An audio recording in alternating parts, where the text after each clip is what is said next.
now the Iranian dictatorship is trying to do what it always does, which is to say that the protests were designed by Iran's enemies.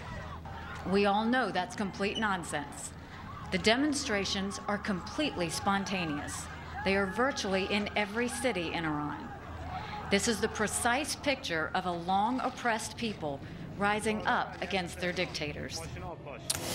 So not the evil United States, the evil regime in charge of Iran. Lieutenant General Jerry Boykin joins us, retired Army, former Green Beret commander, American hero. He refuses to say that himself, so I will. Very good to have you, sir, and Happy New Year to you. Happy New Year, Neil, and thank you. I think it's always a very wise strategy on the part of rogue regimes to sort of blame the United States. They do it in Venezuela. They've done it elsewhere. It's even how Vladimir Putin tightened his grip in Russia. But what about this argument here on the part of the Iranian regime? It's those evil Americans. That's really what they're saying. Yeah, well, this is a technique that has been used by dictators and despots for centuries. You know, find a common enemy, get everybody focused on a common enemy, and that would be the, you know, the three nations that were mentioned by the Ayatollah here, that being Saudi Arabia, Israel, and America. So I don't think this is working. This is totally different than what we saw in 2009. You know what's weird about it, General, is that it's driven by desperation and sanctions that were compared, for example, to what's going on in North Korea, tamed, and a lot of those sanctions were lifted or lightened as a result of that nuclear deal. Yet they're apparently onerous still enough that a lot of folks are going without food or basic provisions, and now it's all piling up. Yeah, and what about the $150 billion that we gave them as part of this deal? What has that gone to? Well, it has gone to Hezbollah in South Lebanon. It has gone to Hamas in the Gaza Strip. It has gone to missile technology.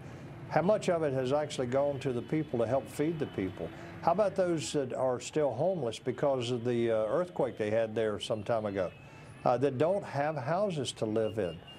This is a perfect situation for this kind of uprising, and this, I believe this one is going to result in some major changes there. Now, it may be because the IRGC comes out with a heavy hand and kills a lot of people. They only killed about 30 back in 2009. But ultimately, this is going to create some kind of change in Iran, in my view. It seems, General, that they're taking the Tiananmen Square approach, just fire and kill as many people as possible, make that be a threat to future uprisings and curtail protests. They ease back a little bit today, but not nearly enough to indicate that it's over. No, and just think about this for a second. Basically, they're saying exactly what you were just saying. They're saying, what do we have to lose? What else can you do to us? You're starving us. You're depriving us of every freedom that we could possibly want. What else can you do to us but kill us?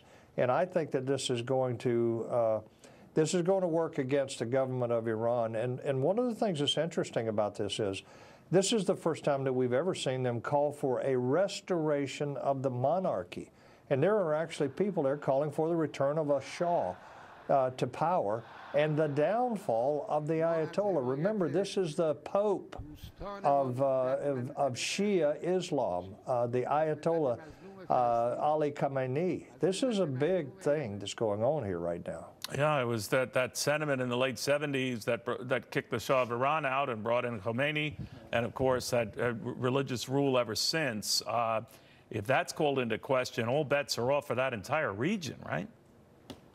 Absolutely, and yeah, you're right. I mean, remember, these are young people. These are 25 and younger that are out there protesting, that are demanding that the Shah come back into power, or that the Ayatollah be deposed. These are young people. Well, remember, it was students. It was young people that led the revolution back in 1978 and 79 and resulted in what we know now as the Iranian Revolution, as the Islamic Revolution, and also was responsible for holding our hostages, 52 of them, for 444 days. I was part of that rescue that went in to get them, and I can tell you, I see this playing out again right now.